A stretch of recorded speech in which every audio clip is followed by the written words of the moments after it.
Herzlich willkommen zum Pferdejahr-Podcast. Pferdejahr ist dein Coach für gutes Reiten, für deine Weiterentwicklung und die deines Pferdes, für eine pferdegerechte Ausbildung mit ganz vielen Glücks- und Erfolgsmomenten. In unserem Podcast erhältst du richtig gutes Pferdewissen von unseren besten Ausbildern, wie Ingrid Klimke oder Uta Gräf. Viel Spaß mit dieser Podcastfolge. We are very happy to have our first podcast with one of our big stars from Pferdejahr, which is Alizée Froment. Alizée, we are very happy to have you with our first podcast. Thank you, I'm happy too. You are one of our great stars of Pferdejahr. We, a couple of years ago, had a DVD with you, which was The Spirit of Dressage, Enjoy Riding Without a Bit.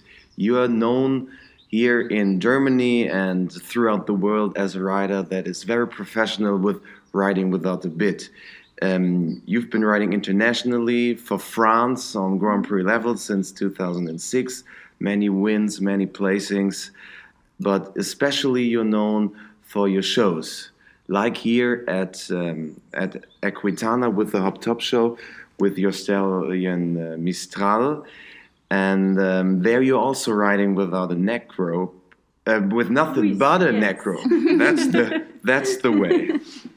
And you integrate the neck rope into your everyday training. You're a former national trainer of the French pony dressage team, and nowadays you give lessons all over the world, and we are very excited to hear from you what's so special about your work, what's so special about your DVD and your films that we have on our online platform, and who or what inspired you to start riding without a bit and with a neck rope? Well, I have to say nobody, because it didn't came from something I thought about for a long time. It was always a feeling. The first time with a halter, because it was just a normal halter, was just one day and I was needing to change something. So I said, okay, today we don't put the snaffle, we just keep the halter. But that was just a game. And that was the same with the rope. At the beginning it was just an idea, but it's not because I've seen someone somewhere, or it was not with special idea, or it was just a feeling, I have to say. So it was coming from nowhere. I just can say that when I was young, as a children, with my mom, we were playing with the ponies in the garden free. So probably it's something that I always got inside me, but if it's coming from somewhere, it's from my childhood and my mother. So you grew up with horses? You always had horses in your family surrounding? Yeah, because my mother, she had a pony club that was working only during the holidays, because it was in south of France and we were living in Paris. But every holidays I was not working, but I was playing with ponies in the south of France, yes. That's where I learned everything. So what were the big stepstones for you to come that far, to be a star of Hop Top Show, to be renowned all over the world? What were the key points in your career so far? Hopefully, and probably, the career is going to last for very more time than now. What were the key drivers, the stepstones for you to come this far? I have to say, I have no idea. I was a little bit surprised because everything came so fast, and I was absolutely not prepared for it, because I never made it with the idea of being successful or making some noise around it. Or so at the beginning, to be honest, the first time I put the rope on, I went directly without the saddle. And my groom, she told me, you are definitely crazy. And so she took the camera, but at the beginning it was more because she said, you're going to fall today, so I want to have it in the camera. So she was filming, and but Mistral was perfect this day. I made directly the two tempies, the pirouette. And so I I was very surprised, but it was also a very beautiful moment. It was an emotional moment. So I made a video and I put it on YouTube as the first one, also without the saddle and with a bit less bridle. And this video, a lot of people have seen it, and then it came so fast. But I never had the idea that it would be something like that. It's quite a crazy history. And then I made the show. I stopped my dressage career because I had a strong period in my life, so I was needing to change something, and I decided to go more to the show part. And so I built Phoenix. That was the first one on the rope, and Equitana told me, okay, we would like to have this show in Equitana, but a little bit different because we want something new for Equitana. So we built Pure Harmony for Equitana 2015, and then after Equitana it never ever stopped. 2 years. Since 2 years we were on the road the whole time. But to go back into your history, when you started, you said your groom felt that you were going crazy. Yeah, all the time. The first time when I said, okay, today I'm gonna go with the halter, she said, oh, and then without the saddle, she said, hey, even more, okay. And with the rope, okay, then definitely. And okay, now we cannot put anything away, but yeah, it's because you never know. Of course, Mistral, he's a stallion, and he's a strong stallion, because the people, they always think that he's very sweet, but he's very strong and real stallion. Yes, a real stallion. And so you never know what is going to happen, because at the end they are always animals, so they are alive. And if he decides that he doesn't want to make it anymore, of course you have a rope, he can make everything he wants, but he can play, he can be so hot in the warm-up sometimes, especially when you have ponies in the same place, then he can get really crazy. But when he knows that I need him, he's always there. And that's why it's working, because I have no doubt about it. I know when I need him, he will be there. He can play before, he can play after, but he never betrays me. In our Pferdia films, we have a couple of horses featuring. You also already talked about Mistral, which is a stallion, Lusitano stallion. Then you have Sultan. Yeah, that is a son from Mistral. Son from Mistral, of course, the Lusitano, but he's a gelding. Do you think there is that the gender of the horse makes a difference? Do you think it doesn't matter? Some people say with mares probably it doesn't work. No, the difference is in the personality of the horse. It's like humans, but you cannot make a generality and say, okay, all the stallions are better, or the mares, or the gelding.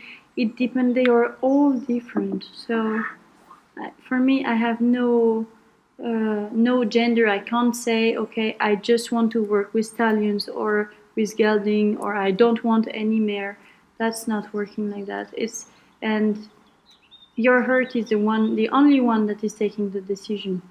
How do you establish a connection between you and the horse? Is it love at first sight? Do you start to work together and then you feel, okay, we fit? Or how does it evolve? It's a lot of time. Always. Well, then you always have the feeling, I know with some horses, I know that something is special. It's a special connection, but it's the same with humans.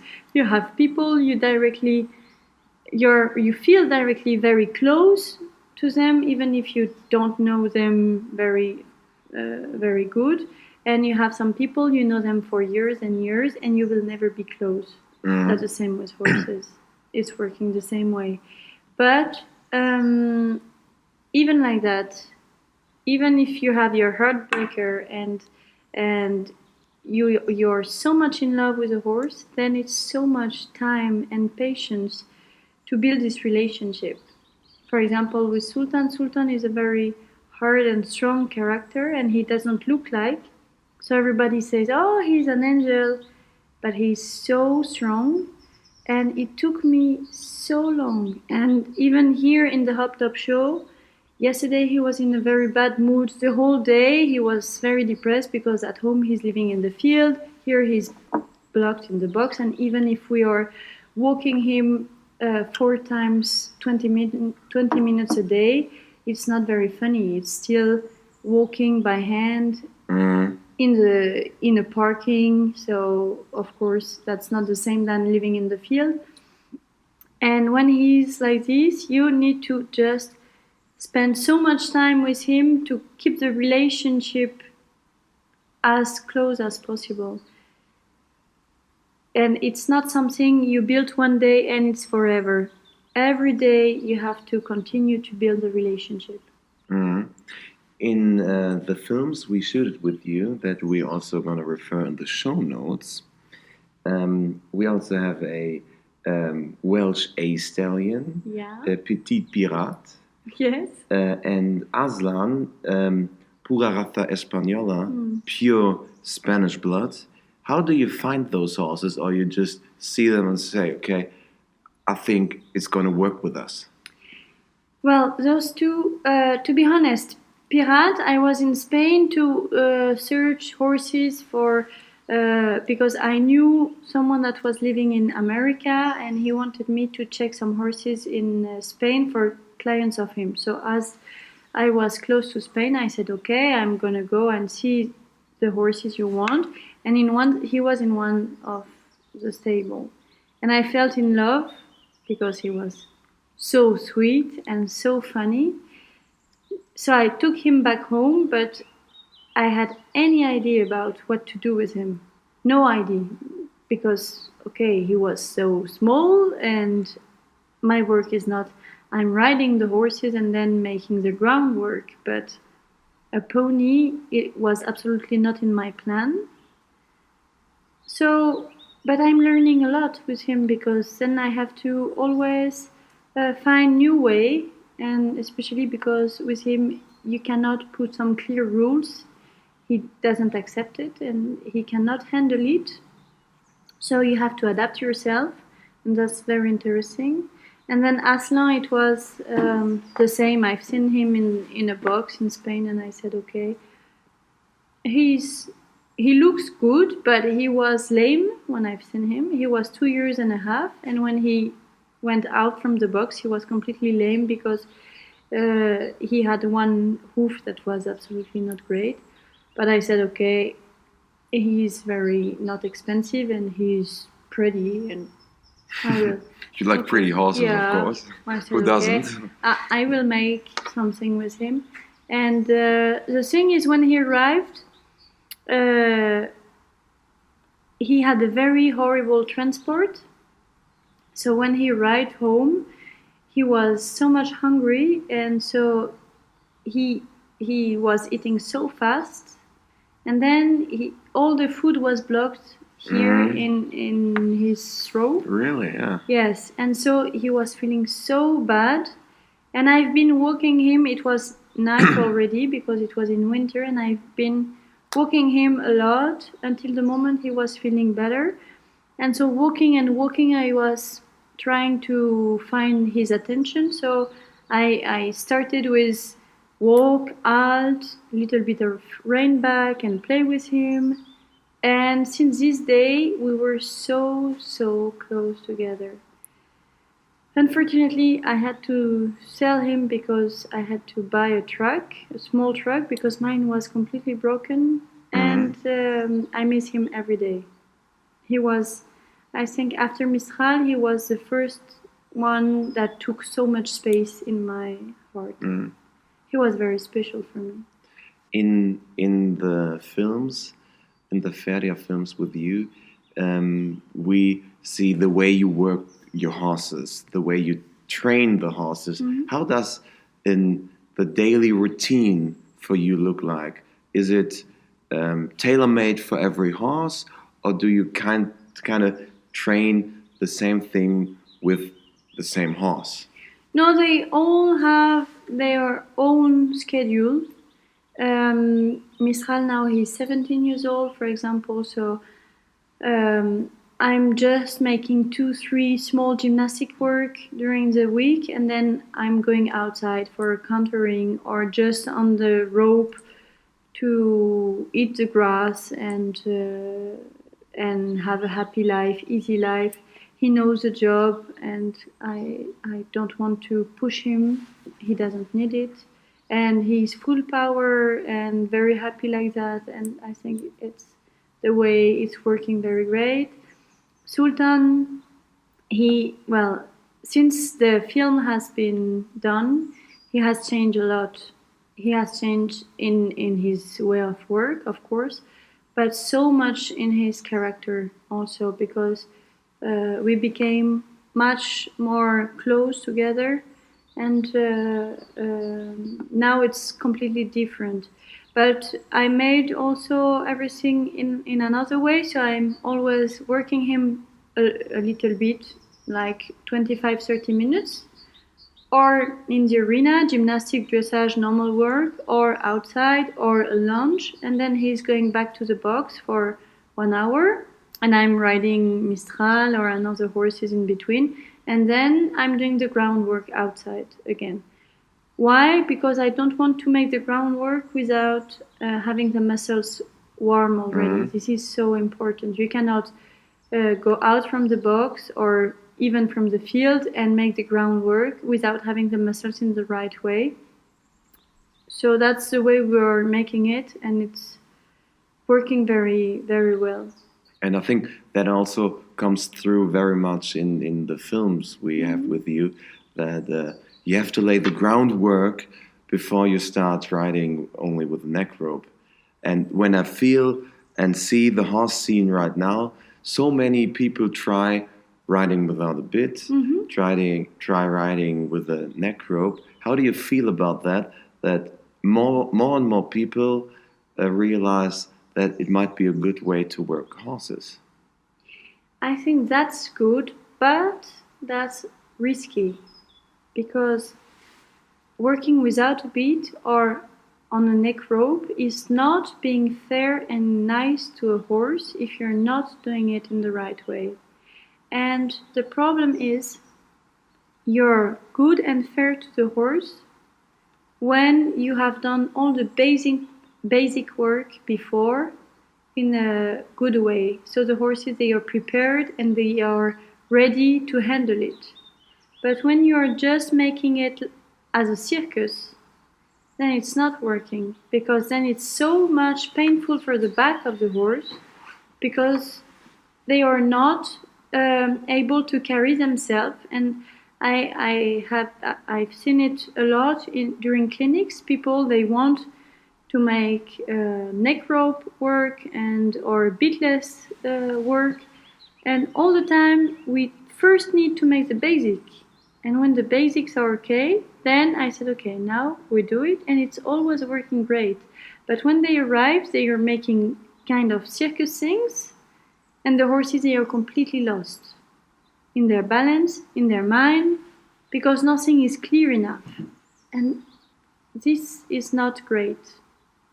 You need to have clear rules if you want to be fair to the horses.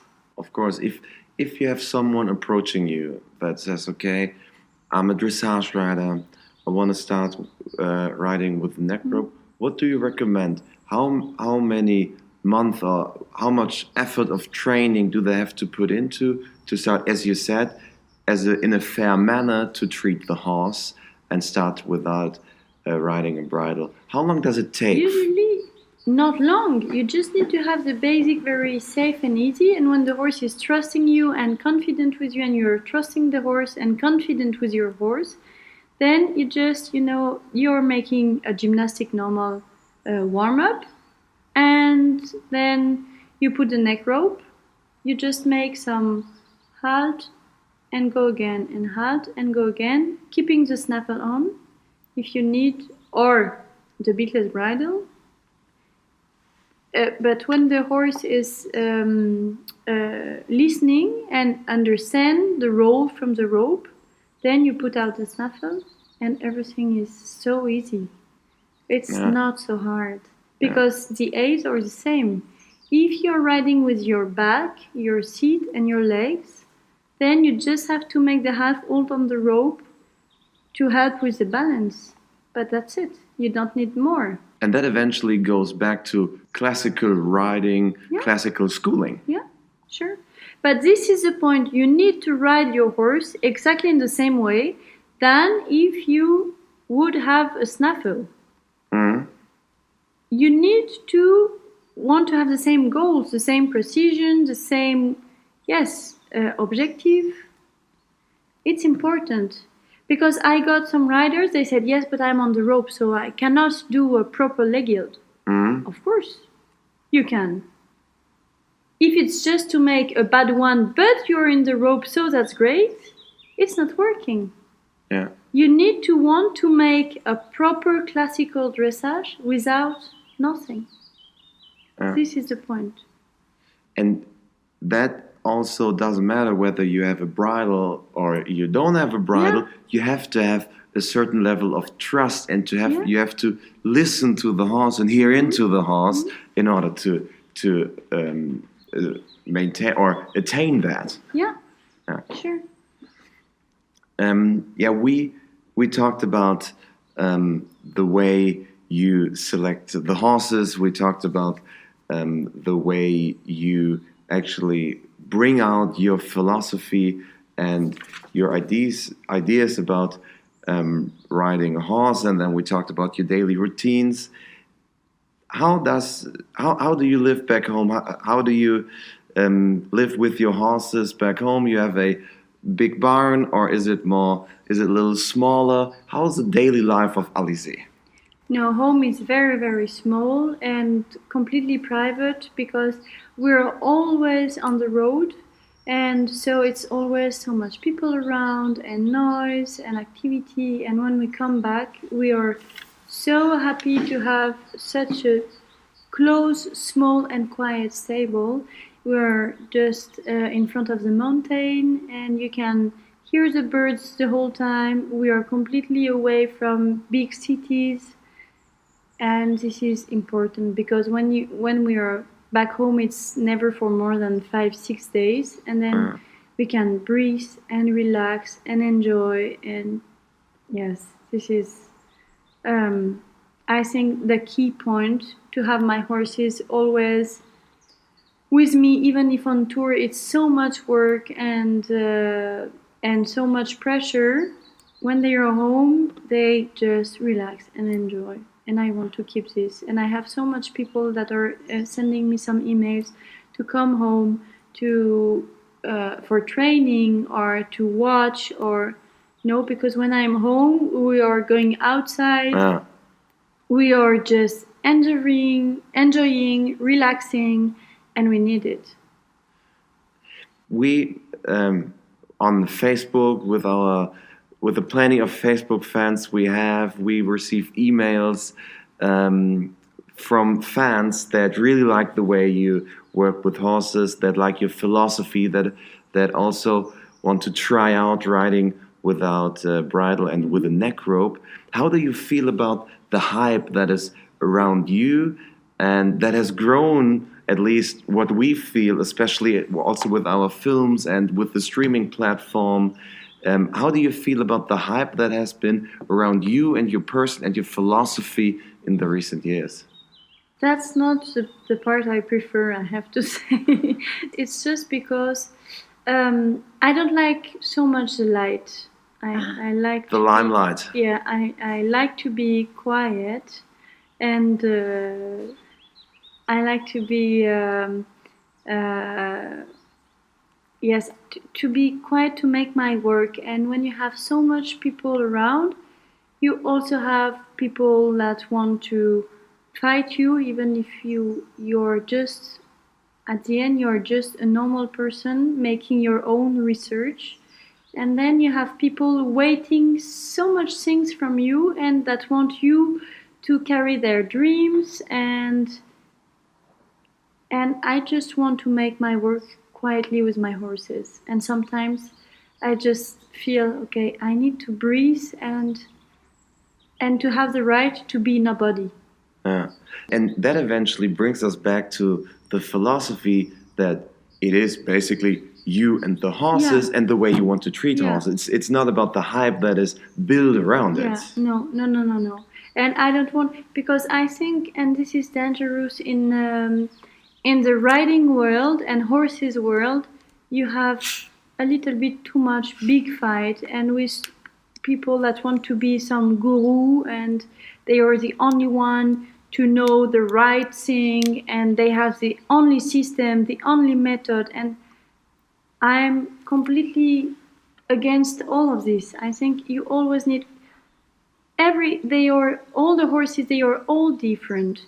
So you don't have one system. You always have to adapt yourself. And with each horse you have to start again from the beginning. And you will try to give an answer that was working. For example, with Mistral, I have an answer and I want to make the same with Sultan, but it's not working. So I have to find another answer, but if I try it with Mistral, it's not working. So if you want to have only one system, for me, you are on the wrong way. So you have to open your mind and stop fighting the whole world and everybody talking too much. And no, it's the horses, they don't need to have all this big war around them. We just need to search, and sometimes we're making mistakes, but everybody is making mistakes. I don't know one person that has never done any mistake. And it's how you learn, actually. You try something, it's not working, okay, then you're searching the whole evening, the whole night, and the day after you start again and you say, oh, okay, it's working. And that's the only way for me. Do you ever give up on a horse? No. I was close to make it with Sultan because Sultan was so strong, and sometimes I said I will never find a way with him because Sultan is living in his own world. You cannot enter in his world, or it was not possible to enter, because today I'm wrong when I say this, because he opened completely his mind. But I have to say, when we are on tour, Sultan is so focused on me because I'm his leader. But when he's home and when I'm going to work with him, I'm not his leader anymore. He's home and he's in his own world, and then I'm something not comfortable. I'm entering his world, and it took me a lot of time to understand all this way. And with Sultan, you always have to find a way, so he wants to make what you want him to make. But if you say, okay, now I want this, you give me this, it will never work. So you always have to find a way to discuss with him. And it's completely different. It's the only horse I had like this. But you always have to find, and what was working one day is not working the day after. So it's always looking for something different. And when we are in shows, you always have to be prepared, because each evening he will be different. But when you have 9,000 people in the arena, then sometimes you say, okay, I don't know what is going to happen. And this is my groom. She's always, Sultan is the big one, because each show is different, and she's always so stressy because she doesn't know what is going to happen. But it's also giving a very big emotion, because when he's amazing and he's more and more safe, it gives a feeling that you don't have so much in your life. Because when he opened everything, he's different than all the others. What the Pferdia fans really like about you, that you're always fair towards the horse, and you always try to be on an equal level with the horse. That is also very important and part of your philosophy, to be fair to horses. Yeah, because I think it's part of the trust, and also I think you need to, once again, it's exactly the same than with humans. You take one horse, and if you put him in one environment, he will grow in one way, and on another one, he will grow in a different way. And I'm always part in the way you let them having the biggest personality. Mm-hmm. But it's more risky because then they are also with big personality.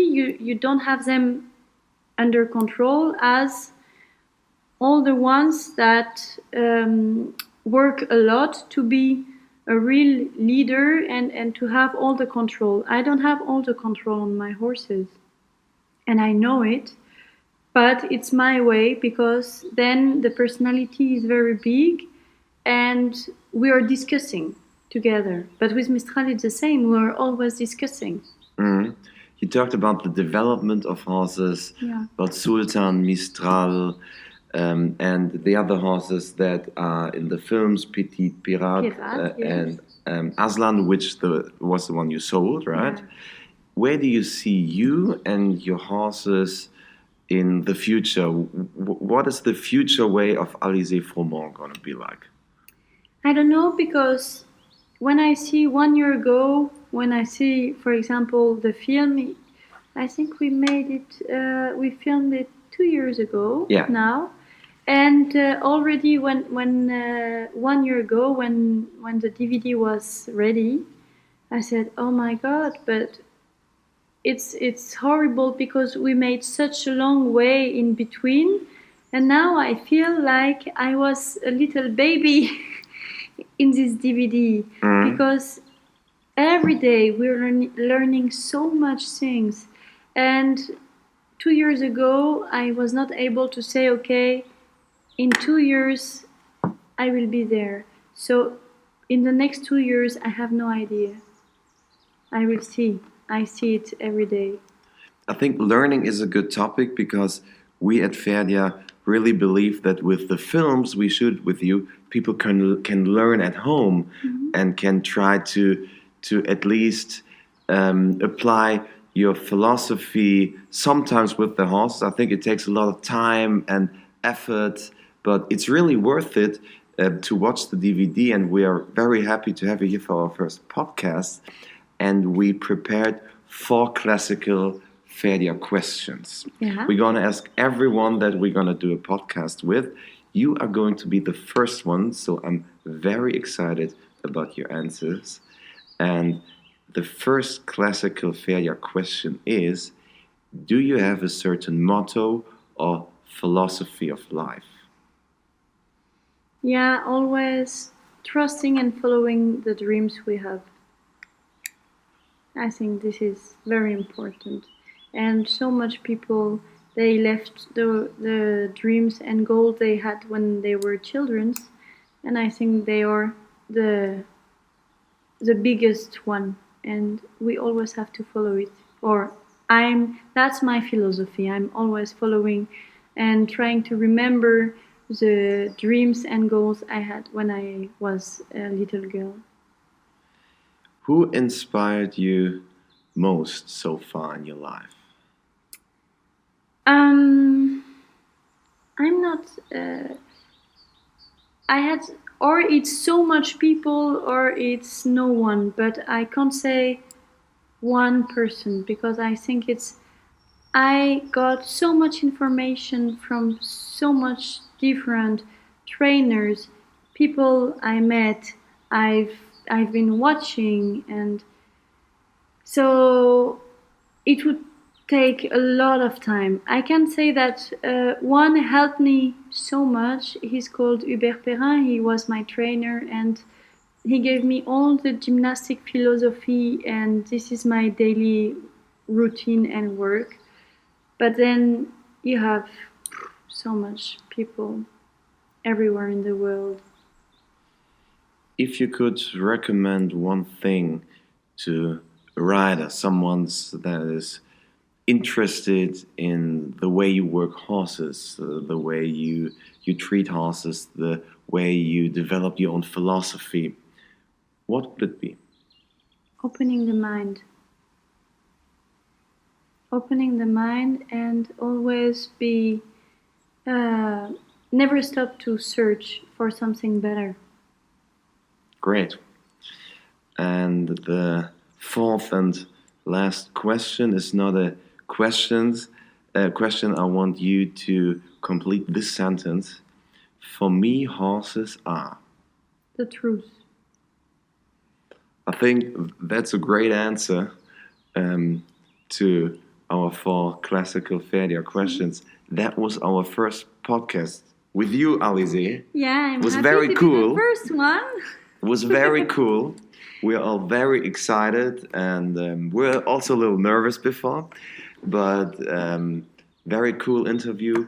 We're going to refer everything for our Pferdia fans in the show notes. We have a DVD with you, Alizée Froment, The Spirit of Dressage, Enjoy Riding Without a Bit. We have you on our streaming platform. We're going to reach out to all our fans on Instagram, on Facebook, and wherever. And thank you very much. Merci beaucoup, Alizée. It was a pleasure. Schön, dass du dabei warst. Wir hoffen, du konntest ganz viel für dich und dein Pferd mitnehmen. Wenn dir diese Folge gefallen hat, lasse uns doch gerne eine Bewertung für unseren Podcast da und empfehle ihn gerne weiter, damit auch andere von dem Pferdewissen unserer Pferdia-Ausbilder profitieren können. Noch mehr Pferdia gibt es auf unserer Website unter pferdia.de und auf Facebook und Instagram. Wir freuen uns, wenn du auch bei der nächsten Folge wieder dabei bist. Viel Spaß beim Weiterentwickeln.